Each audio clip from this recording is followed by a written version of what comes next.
আপনি নারী মেয়েটিকে কখন বুঝতে দেবেন না সে মেয়ে, তার ব্রেইন ইনজেক্ট করে দেবেন সে মানুষ। তাহলে সারা জীবন সে মানুষ হিসেবে বেড়ে ওঠার চেষ্টা করবে, মানুষ হিসেবে নিজেকে প্রতিষ্ঠিত করার চেষ্টা করবে। আমরা এই কাজটি যদি ঘর থেকে শুরু করি, তাহলে আমার মনে হয় 1 দশক পরে আর আন্তর্জাতিক নারী দিবস পালন অন্তত বাংলাদেশে করা প্রয়োজন হবে না।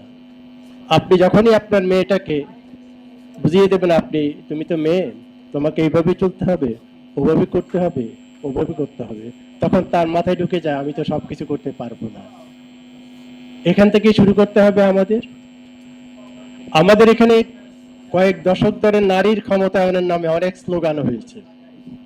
আমাদের প্রধানমন্ত্রী নারী হয়েছেন বেশ কয়েকবার, আমাদের স্পিকার নারী হয়েছেন, আমাদের বিচারপতি নারী হয়েছেন।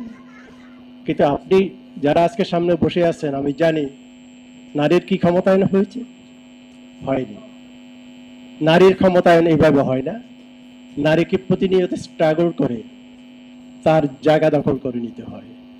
আমার সামনে এখানে যারা বসে আছেন, কেউ ডিপ্লোম্যাটিক বিটে নেতৃত্ব দিয়েছেন, কেউ এনার্জি বিটে নেতৃত্ব দিয়েছেন, মালা আপাত এখনই নেতৃত্ব দিচ্ছেন ইআরএফ এর, নীলা স্পোর্টস অঙ্গনে নেতৃত্ব দিচ্ছেন। কেউ আপনাকে ক্ষমতায়ন করে দেয়নি, আপনি লড়াই করে অর্জন করেছেন। আমি দেখেছি নারীদের ক্ষমতায়নের পেছনে সবচেয়ে বেশি বাধা নারীরা। আমি যখন আজ থেকে 15 বছর আগে একটি জাতীয় দৈনিকের চিফ রিপোর্টার, আমারই এক সহকর্মী এসে বললো যে আমাকে ডেস্ক থেকে রিপোর্টিং নিয়ে আসেন। কেন? ডেস্কের ইনচার্জ ছিলেন একজন নারী, তিনি প্রতি পদে পদে তাকে হয়রানি করছিলেন, ডিউটি দিতে, রোস্টার দিতে। তো আমি বললাম না, আমরা কথা বলি, যেখানে আছো সেখানেই থাকেন আপনি।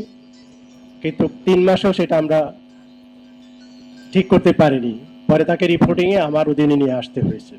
আগে আপনাদেরকে ঠিক হতে হবে, আমাদের বোনদের ঠিক হতে হবে, তার অধীনস্থ সাবঅর্ডিনেট যা আছে তাকে সহযোগিতা করতে হবে, তাকে কাজ শেখাতে হবে।